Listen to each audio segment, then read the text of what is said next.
Welcome everyone, this is Pilot News and you're listening to LOTRO Players News, where we take a look at latest and LOTRO and here at LOTRO Players. And this week we have with us Sanswinda Hello. and Krister. Hello. Hello everyone. And we had an update this week. I know, big shock, right? What? Yes, update 35.1.2, which was released on May 3rd, 2023. Of special note, Guathrenost, the Witch King Citadel, has arrived. Once the seed to the Witch King of Angmar, the dread citadel of Guathrenost casts a long shadow upon the city of Carndun.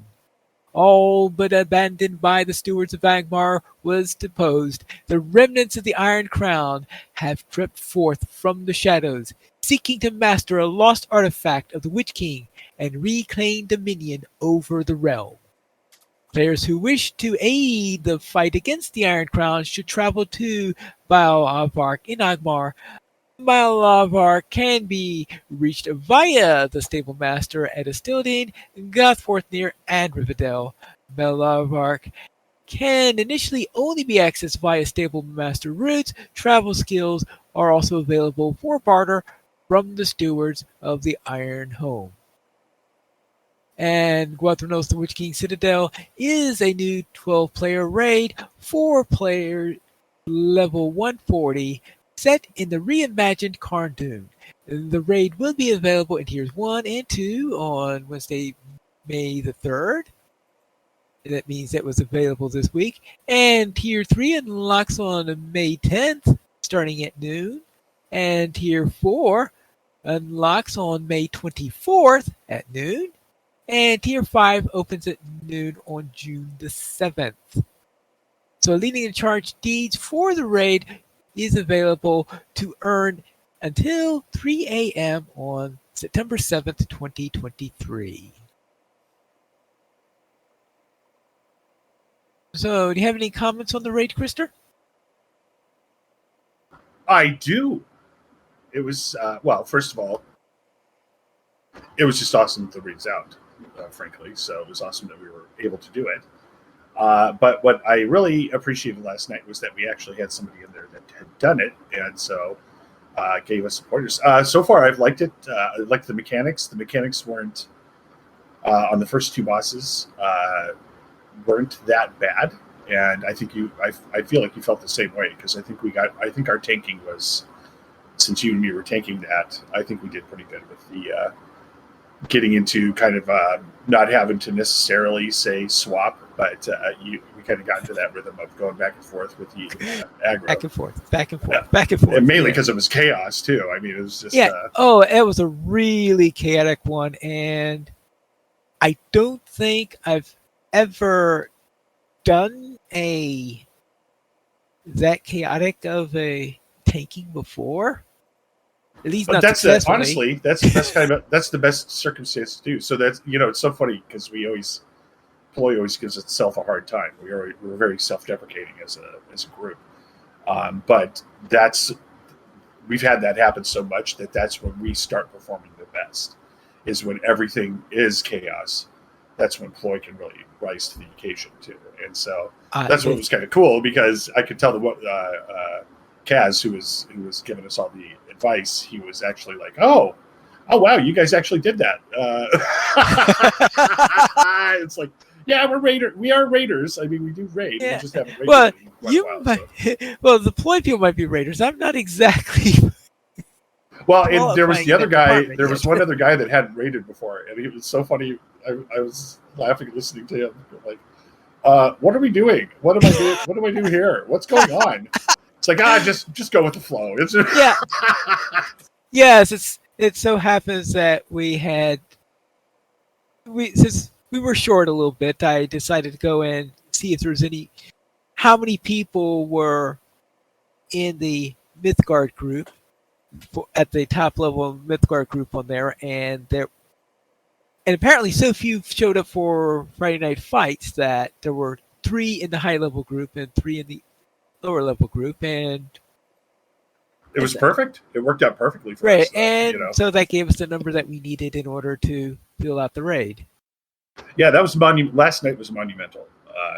It has been a long time since we've gotten a full raid together, so that just felt good all by itself.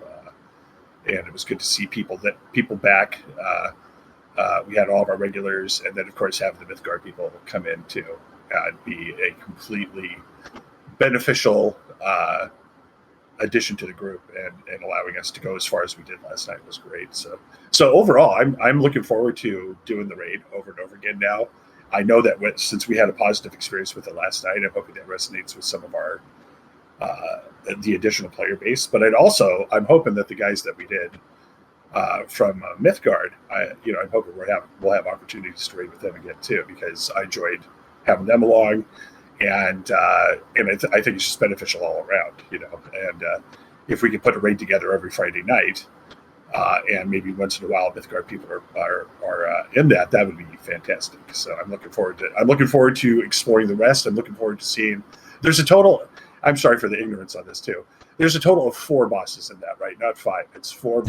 As far as I know, there are 4 bosses. Yeah. Okay. So I'm looking very forward to seeing the other 2, because I believe the mechanics on the 4th boss is the one that we should be the most concerned about, if I'm not mistaken. So. Well, that's certainly not unusual. True. Sometimes it's not that boss, which is really weird, but yeah, that is. Yeah, there are occasions where it doesn't quite work out that way. But all right. Anyway, that was the new raid, which is now live in there. And as raids go, yes, things get a little bit chaotic in there. And we did the first boss, and then we just took a peek into the next area, right? Yeah, we basically worked our way to the point where we were looking at the next boss, I think. Yes. I mean, that wasn't his corpse on the ground after that little peek, right? Anyway, let's go into our news and notes. Avatar updates. Several clipping and texture issues on clothing have been corrected. Many animation issues have been corrected, including the Bjorning bulging eyes and the travel mount animations for male Bjorning and Race of Man. I kind of wish we could see a picture of what that was, because that's pretty. It's pretty. I don't know if you've ever done that where you did the where you set your facial expression, or your facial expression. Somebody did like a emote, and you just start to look terrified, and you don't even realize it until you're like looking at your character, and then you swing around front, and they look like an idiot. And you're like, what's going on with my face? /mood_. Yep. The character appearance menu in character generation and the barbershop will now show group controls in categories. Barbershop now has lighting consistent with the character creation screen and is no longer tinted yellow. It's that way, when you're selecting things, they'll look the same in either case. Good. Male Race of Man characters is now centered in the barbershop screen. Apparently they were a little bit off center before. And the emote Dance_Man3 will now display properly on female Race of Man and female Bjornings. General notes. Reward Track Season 6 debuts on May 17th at 10 a.m. server time. That is 11 days from the time of recording. So if you are getting near the end of the reward track, just make sure you finish up by then if you're planning on getting that final little item. Though the last item, I believe, is a Ulkrich portrait frame, and it's not exactly a portrait frame that I think I'll be trying to grab or anything like that. So, did you say a licorice portrait frame? No, that sounds Ulkrich. Wonderful. No, Ulkrich. Ulkrich. Those whatever those nasty things that you find in Gundabad, the things that look like that there are some sort of, I don't know. To me, they look kind like of sound like the exact opposite of licorice, almost. Yeah, yes, like a carcinogized scorpion, or something like that. And I can't think of any other way of describing those things. I don't. Do you have a way to describe those things? Unfortunate. I guess that'll do. How about you, Sans? Headache inducing? Yeah, all right. I guess that's fair enough on there. Anyway, reward track is going to be switching over on May 17th. So at least try to claim the rewards that you have earned before that time. Incandescent lighting fireworks and violet explosions fireworks now have corresponding firework sounds when used. Eastfold and Kingstead Premium Housing now have an additional neighborhoods available. The Kingstead Housing Committee discovered 2 neighborhoods with the same name. One of the Bitterwade neighborhoods is now renamed Birkenbold. I'm sure they had a little bit of a tussle over which one got the name. And missing structures in the mission, the High Dig, are no longer missing. And text has been corrected for some source information in the Mount Collection panel. As for instance rewards, Lower and Thargisar earring stats have been adjusted slightly. Light shields no longer drop for Guardians in Sagroth. All 3 light shields can now drop for Captains and Minstrels in Sagroth. And Roderick's Spear Carvings bonus now correctly applies to all warden damage over time effects rather than just physical bleeds. And that's it for the release notes for 35.1.2. Now, as I mentioned earlier, there are now new LOTRO forms that are active. That's right. If you go to, let me make sure I get this name right. If you go to LOTRO.com, the forums over on there, which will be forums.lotro.com. And the reason why I was trying to make sure that is said very, very carefully is because whatever you do, you don't want to get those words messed up. So yeah, it is forums.lotro.com. And if you type it in wrong, you may go to a site that I'm sure that a lot of people wish didn't exist. Uh-oh. Yeah. And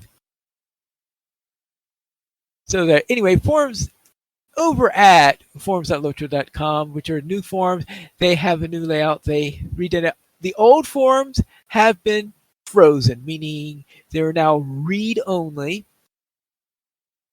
And I think they call them something like old forums.lotro.coms if you go in there. So that they're read only, so you could do, but I think the old forums are down currently.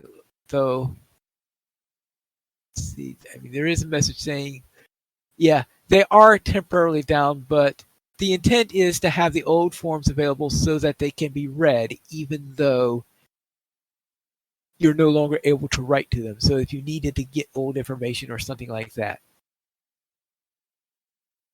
And the old dev tracker is now called the staff tracker because 90% of the posts there are done by other staff members than devs.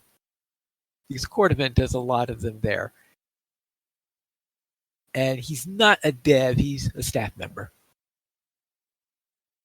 And that's on the new LOTRO. Have you tried your new LOTRO, the new forms yet? I have not, no. Okay. Now, one of the things you want to do is to log in there so that you can at least get your username, because you have the name that appears for you is no longer necessarily going to be the name you log into, and instead you could define your own username that will be displayed instead, and which is a feature they did not have on the old forms. And you could also load a custom image to be your avatar, or you could use a Gravatar link if you wish to do that instead. So I did manage to get in there and reserve the name Pineleaf so I'll be known by that name, which is good because under the old forums, I had created my account before I started using the name Pineleaf, and as a result of that, I was never able to go and get the name that I really wanted in there because of the old forum rules and the like. So now I've got my proper name for the forums. Yeah, but isn't that worse now? Because aren't you associated with the person that had your name before that you couldn't get? And No, the old forums I don't think had anyone by that name. It's the only reason why I didn't have it is because in the old forums, I didn't start using the name Pineleaf until a year after I signed up. So therefore, I was stuck with the name that I originally signed under. I gotcha. Yeah. Yeah, I know what you mean. That's totally funny because I'm not saying that I'm creative. Okay, I'm not saying that I'm brilliant here, but I like to make up my own names, and Right. so I would have never anticipated that Krister the Captain would have been my main, because Krister is the most uncreative name I've ever come up with in my life. It's taking my real name and adding "ter" to the end of it, so it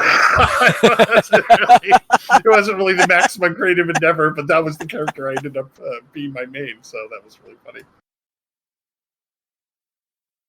I can commiserate, I guess, is what I can say. So Yeah.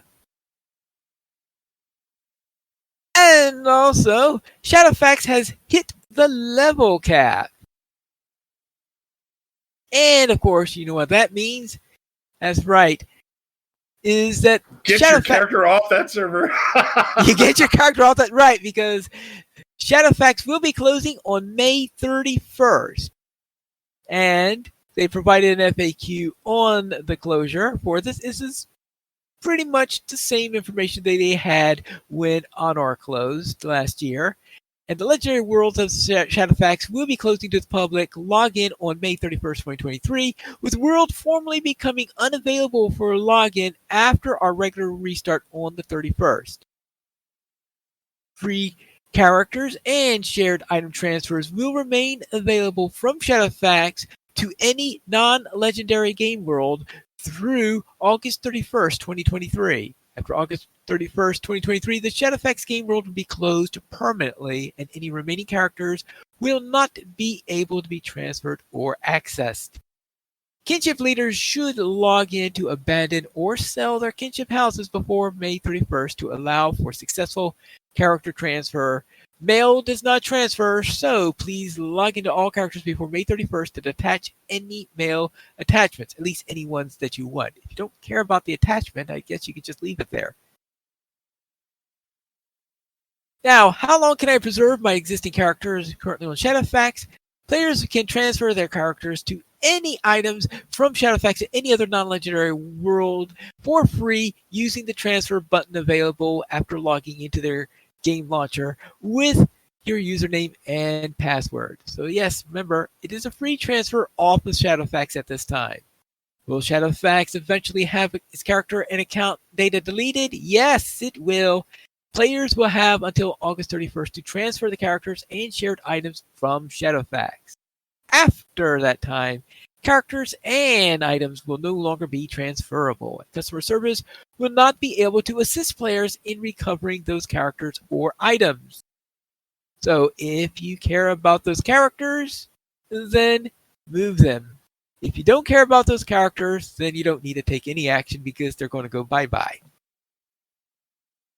Can I transfer to a US/European game world? Yes, characters created on Shadowfax do not face the same historical technical restrictions between US and European game worlds that our other servers do, so characters can transfer to any server they wish. Once a character has arrived on a US or European destination game world, the technical restriction will once again apply and will prevent the character from transferring between and be restricted to only different US and European game worlds. So choose which set wisely, I guess. Do I need to abandon my kinship home as a guild master leader in order to transfer? Yes, you do. If you have a kinship home, please abandon it before May 31st. What do I do with my premium housing on Shadowfax? Please sell your premium housing through the main character menu character house in exchange for 100% of the housing writs used to purchase your home prior to transferring to your intended game world. Yes, on Shadowfax, during this time, you can get a 100% refund on your housing writs. And do I need to delete my unread mail in order to transfer away to Shadowfax? Mail does not transfer, so please log in any character before May 31st to detach any mail attachments. While you can transfer with unread mail, anything in the mail system will not carry over to you in the game world. It just goes puff into the ether. And what about my name? A player who transfers a character where the name is already in use will be renamed. If you are renamed, you can change your name to at any time using to change name, new name, but that new name must also not already be taken in order to change to occur. So, yeah, that's pretty much the same way how things worked under Honor, but I figured that just in case you've forgotten, I went through that all over again. Now, does anyone have any characters they care about on Shadowfax? No, I do not. Yeah. I'll have to log in and find out. You have to log in and find out. Yes, I think I know I might have characters there, but I don't know if any of them have cool stuff. Yeah, I feel already that you don't really care about him. So yes, if you don't remember, then you probably don't care. I think I have a level 5 character there, or something like that. In other words, yippity doo dah. And there is a new copper set available. If you remember, a few months back, we had the rakish coppers. Now, this time we have the homesteads and harvest coppers are available for a limited time. And these are available until May 14th. This is a farm-themed bundle of cosmetics and more. I don't know, something called the homestead and harvest coppers. I would have thought that would have been available in October instead of in May. Well, you could have home any time of the year, right? I mean, maybe we're like harvesting winter wheat. Harvesting winter wheat. Well, I suppose that's possible. I mean, I thought you were going to say that the homestead was in Australia or something. That's another possibility. It's another possibility. All right. But anyway, maybe we have a cool greenhouse. And no, it doesn't have a greenhouse with it. Rats. It was a good try, though. Yeah, it was a good try. It does have, of course, 3 tiers, as the previous copper did. A simple tier, an enhanced tier, and a luxuriant tier. And what do we get in these? First off, if you have the luxuriant one, you get I could say that this whole thing includes 2 components. One is something that goes to the first character you log into. Or no, it's the character who made the purchase. So you make it from the LOTRO store with a particular character, and that character will receive the first item, and then the other item that you get goes to all of your characters on all your servers.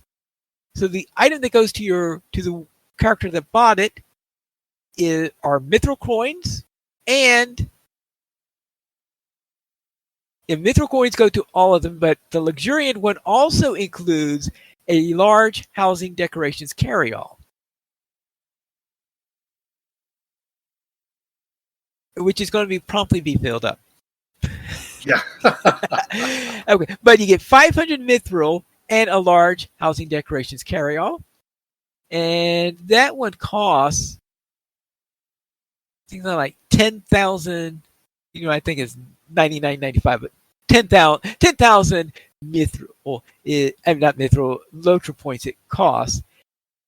So it costs more than it would cost to get 500 mithril. So I know that the rakish one, it was a more modest copper, so it only cost the same amount. This one has many more cosmetics in there. So there's actually an additional price because of all the cosmetics in there. Plus, of course, for the luxuriant one, you have the the carry-all on top of that. So you get 500 mithril and a large housing decorations carry-all to the first character it logs in. And I keep on thinking this as if it were a pre-order. No, it's to the character you're on when you did the order. And the second tier, the enhanced tier, you get 250 mithril. Now, of course, the mithril is usable by all characters on that particular account, of course, because on that particular server. And then the third one is 100 mithril on the simple version of it. But I guess the real draw for this, if all you cared were the mithril coins, you could save yourself a lot of money just by buying a mithril coin packet in there. But if you're really interested in these cosmetics, then they have quite a number of them. First off, each of them comes with a steed. No, the luxuriant one has a steed. Luxuriant one has a steed, so a rideable horse that you could have in there. But all three of them also come with a cosmetic horse. They have a simple black horse in the simple one, a dappled horse in the enhanced version, and then a really large brownish horse with some harness on it for the luxuriant version. And of course, the luxuriant version gets all the ones that are, so the enhanced gets everything in the simple plus its additional things, and luxuriant everything in enhanced and in simple. So you got the homestead. So you get a cosmetic horse in each of them, and you get the homestead steed in the luxuriant package. And you have on top of this, you have a farming a tool in there, a cosmetic tool in there. So in the simple version, you get a bucket. In the enhanced version, you also get a broom. In the luxuriant version, you also get a pitchfork.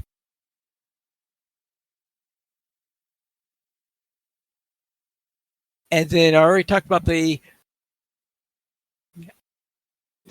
draft horses. The homesteader's draft horse is the top one. The dappled gray draft horse is the middle one. And the black draft horse is the lower one on there. And there is for the highest tier, you have a new dance. And that is the Homestead Concert Dance Emote. This is Dance Lute. So you dance around with a lute. And a couple of us were demonstrating that during the raid last night while we were waiting. That's what was happening. Why can't it be a flute? You wanted it to be a flute? Well, a flute or a lute. A flute or a lute. All right. Or a newt. A newt. I'm trying to think how. What, you'll be holding a newt in your hands as you're dancing? Well, I think isn't it tradition to hold a newt in each hand while you're dancing? I want to say that's kind of a Michael Delving thing, but.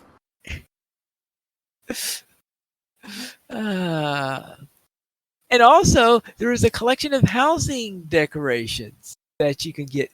And these housing decorations. I told you about that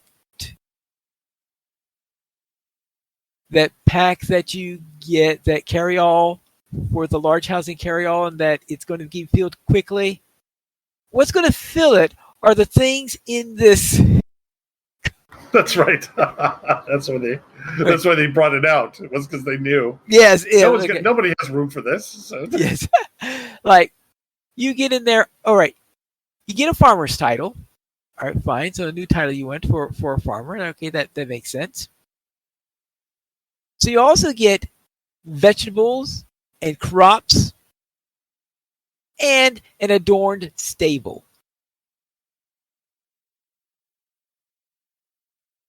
And at first when I saw this adorned stable, I says, okay, that's for the luxuriant version of it. No. Everyone gets this huge stable. And this is a stable that you could actually go into.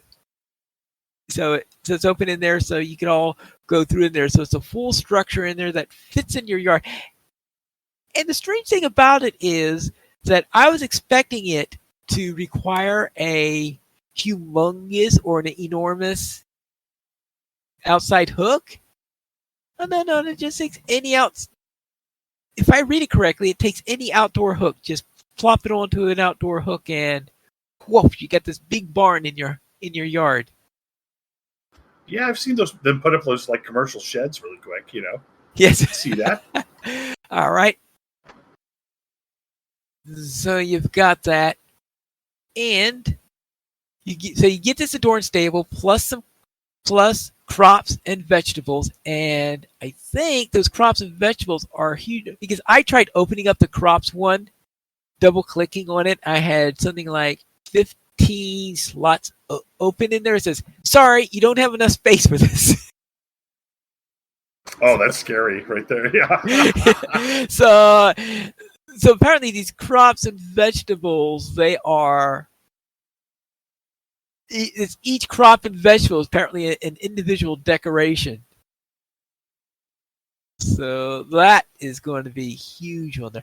I wonder if Fibro Jedi has a report on that yet. I tried preparing a video on doing this, but I just was shocked by the amount of space in there. So the video just completely failed and didn't work out. Because I was surprised like how much was in there. And then in the enhanced version,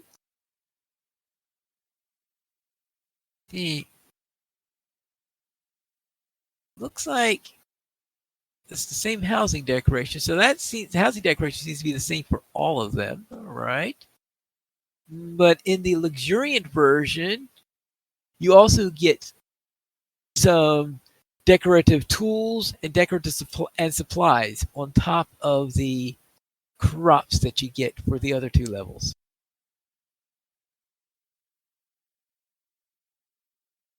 And I guess you could put them into your stable that you've got there.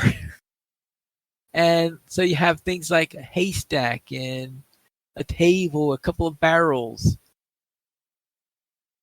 So yes, if you're really want to have some farmstead type things, then go and get them. It is 10,000 LOTRO points though for the luxuriant version. And I forgot the exact prices for the others. But a pretty penny, I guess, is probably the best thing to say. So I'd probably only recommend it if you A, really love cosmetics, or B, you've got LOTRO points to spare. And that's it for the Homesteads and Harvest Coffer. Anyone have any comments on that? Well, I'm keen to check out the horses and see what they look like. But it doesn't sound like there was very much more steedage. Yeah, you could follow the link, and it shows near the top, it shows the three different cosmetic horses that are on there, the luxuriant, enhanced, and simple versions of those. And at the bottom, it shows the steed that you can ride. Actually, the steed looks similar to, but it looks similar really to the. They were all steeds. No, because that would have been really cool, especially if they had war steed cosmetics too. Yeah, exactly. Yeah. Well, I know they don't. It's okay. I know they're not. But yeah. When I first saw the picture, I was really excited for a minute. Oh, well. Then you thought, oh. Then it was like cosmetic pet, and I was like, not quite as exciting, actually. Well, the cosmetic pets were referred to as draft horses, so. Yeah, but you can't ride your cosmetic pets yet. Even if you're a hobbit, and even if they're large enough, like my baby Mumak. Oh my goodness, if we could ride our cosmetic pets, Christopher would whip out the distant cousin right away and just ride that little hobbit around. Go faster, hobbit. What would be great is if the little hobbit would like put out his hand and you would like stand on the hand like it was like a circus act. And then above and beyond that, if the hobbit could trample, that would just be brilliant, you know. That would be like a war steed cosmetic pet, though. We don't even have our war boars yet. See, I'd always had a proposal, and I don't know why Standing Stone wouldn't go for this. Is I think since we have hobbits and hobbits are pretty good, you know, they can be pretty good archers. Is why can't I have a series of papooses secured around my horse, where I have like 2 hobbits mounted in the front, 2 in the back, 2 on each side. So as I'm charging around trampling stuff, these guys are firing arrows, you know, out. It's like a little battleship, you know, my little hobbit turrets shooting stuff. Why can't I have that? Doesn't that sound? If Legolas can surf down a flight of stairs on a shield, then I can have a hobbit and a papoose firing a crossbow. That would be kind of fun. I think Sans would probably prefer that if you had it on top of a Moomak. A Moomak would be even better, Christy. Then you could put like 4 of us across. Yeah, exactly. Then we wouldn't have to restrict it to hobbits at that point either. Just have everybody just strapped to the side of the front of the sides of these elephants. We could all just stand on top and shoot from the top. I guess if you want to be like boring, if you want to just follow the crowd. Cool people do it on like bendy sticks that are waving off the sides of the Moomaks. Fair. I was just thinking for accuracy and visual range. Yes. Or how about Moomaks towing hot air balloons, and then all the archers are on the hot air balloon. Oh, that'd be fun too. Even if it wasn't towed by a Moomak, being in a hot air balloon and being able to shoot from it would be pretty fun. Well, the tricky thing on a hot air balloon is that it's hard to control exactly where they're going to go. That is true, but that could be exciting. Well, but that's why you have like little acrobat like swings on the bottom of them, and then the eagles just fly around. And if you get out of position, they just come over, grab the little harness, and pull your balloon back into position. See, so. Well, here I was thinking there would be like chaos balloons. Just right around shooting whatever, and then you're like, oh, it's a purple area. Oops, running for my life now. That my balloon was shot out of the air. That would be awesome, yeah. Okay. Aren't we level 20? Aren't we in the level 70 area? All right. You have 4 archers and a pilot in the...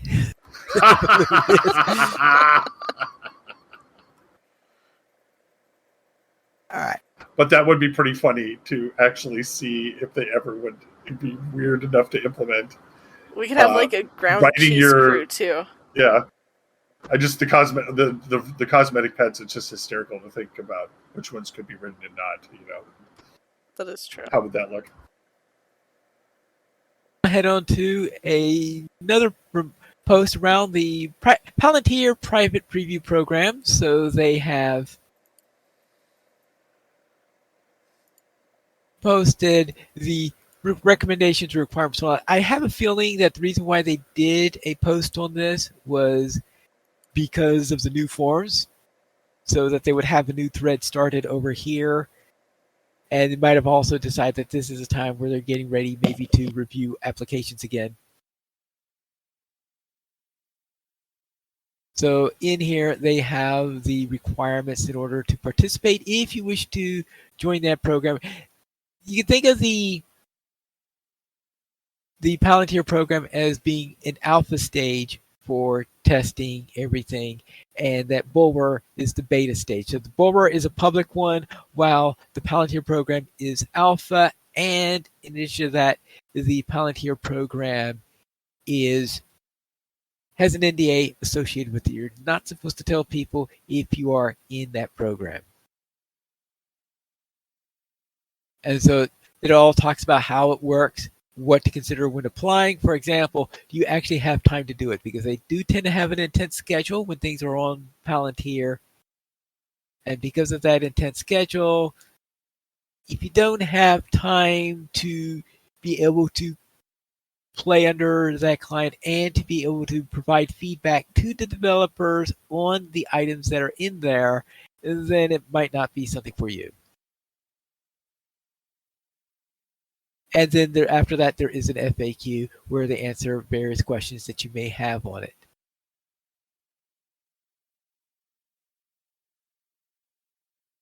And please note that on Palantir, what you do on here is I noticed that when I transfer the Bulwer, it gives an option on the thing is, hey, do you want to transfer the Bulwer or the Palantir? So it means they do have it set up so that you could, I guess, copy, not transfer your characters over to them in the same way that things work on Bulwer, so that you will be able to go there and test on the characters that you're used to playing.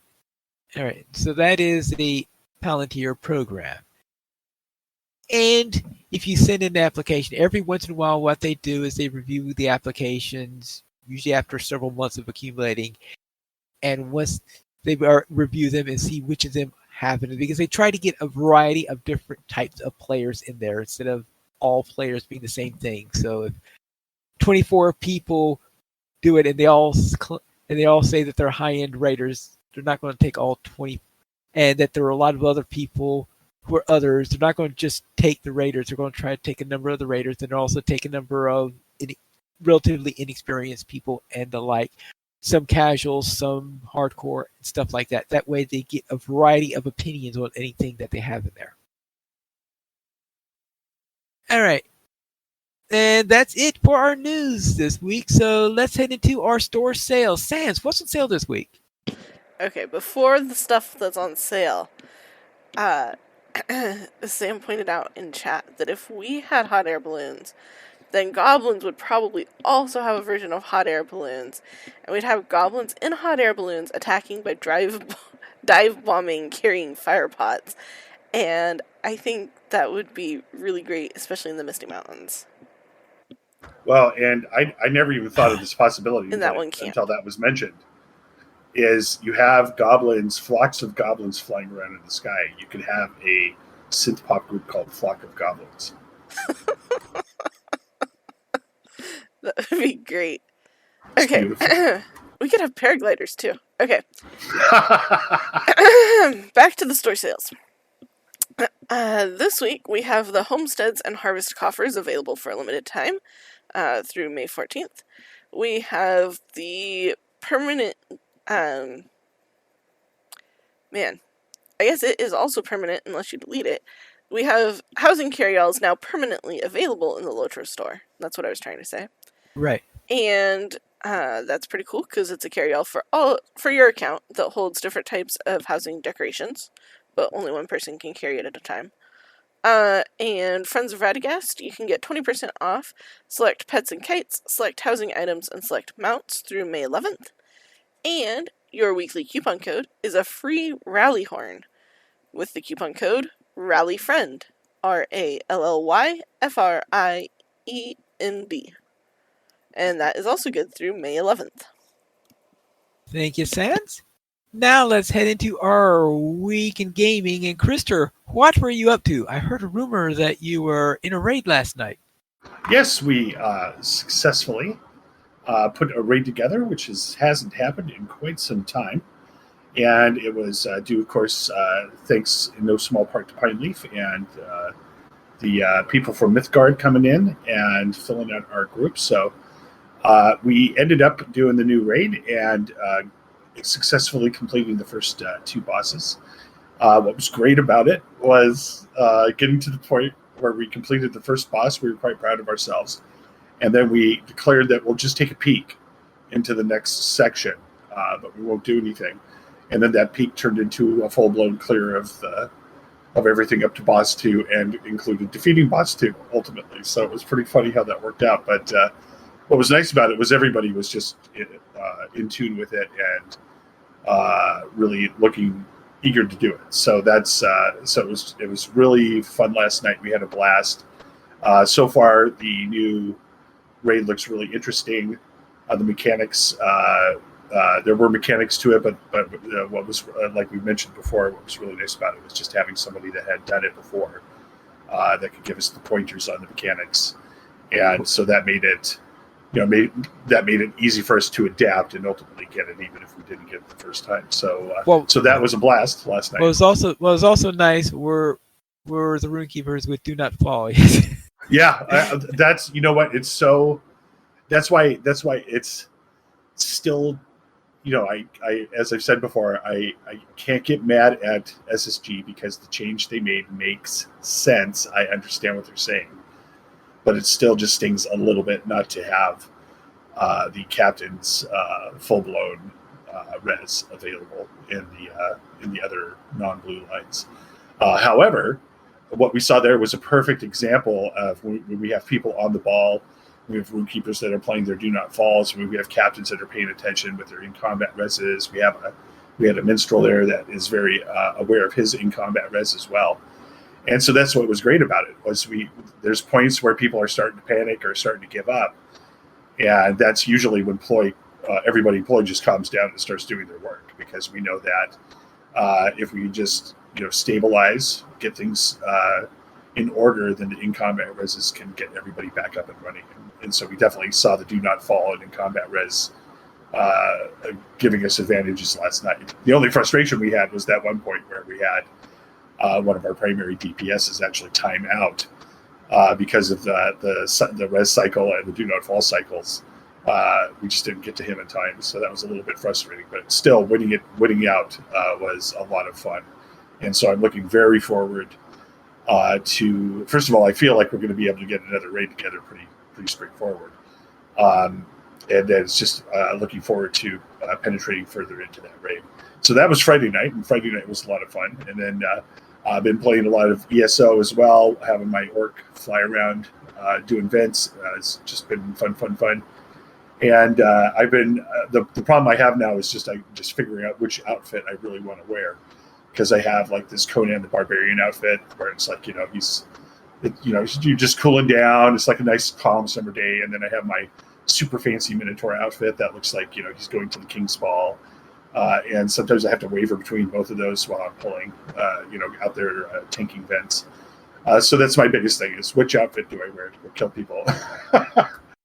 And then in Starship EVO, I've been building my intergalactic battle fleet, and then I've been playing this other new game. It's like a turn-based tabletop RPG called Demio, and I guess originally it was for the VR exclusively, but I don't have a VR rig, so they have a PC version now, and so I've been playing that with my friends, and that's been pretty fun too. So, Sans, what have you been getting up to? Well, this week was mostly work stuff, but I tried the game Going Medieval this week, and it was a lot of fun. So that's pretty much what I got up to. It's a colony building sim sort of game. And how was your week, Pineleaf? All right, I will begin with my lore master, who headed into Angmar. I finished up the angle, headed into Angmar. Then, of course, just as I was getting started in there, I hit level 45. Thus, I headed over to Ithilien to get my level 45 class quest. And then once that was done, no, not Ithilien, let's see. Those names are just so sound like Ithilien, yes, in Eredluin, yes. All right. For the field trip, we ran a few skirmishes and with some level 60-ish characters, sort of mid 60s in there, and we did fairly well in those. And then in Dinkum, I completed my first year, and I won a bug catching contest. And I have most of the town built at the moment, at least for what can be built at the moment. So making good progress over on that front. And that concludes my week in gaming. We currently have 13 supporters on Patreon. If you'd like to join this illustrious raid of players and help support LOTRO players, you go to the donations page for support the players allow us on Patreon. The money we use for our podcast hosting, website hosting, and to pay for our live shows. If you'd like to send us an email, you can send it to podcast@lotrplayers.com. The Players Alliance has 2 shows. On Wednesdays at 7 p.m. Eastern Time, we have DDO Players News. And on Saturdays at 8:30 p.m. U.S. Eastern Time, we have LOTRO Players News. You guys join us for our shows at LOTROplayers.com/live. And that's all for tonight. And this is Pilot Needles reminding you to skirmish responsibly.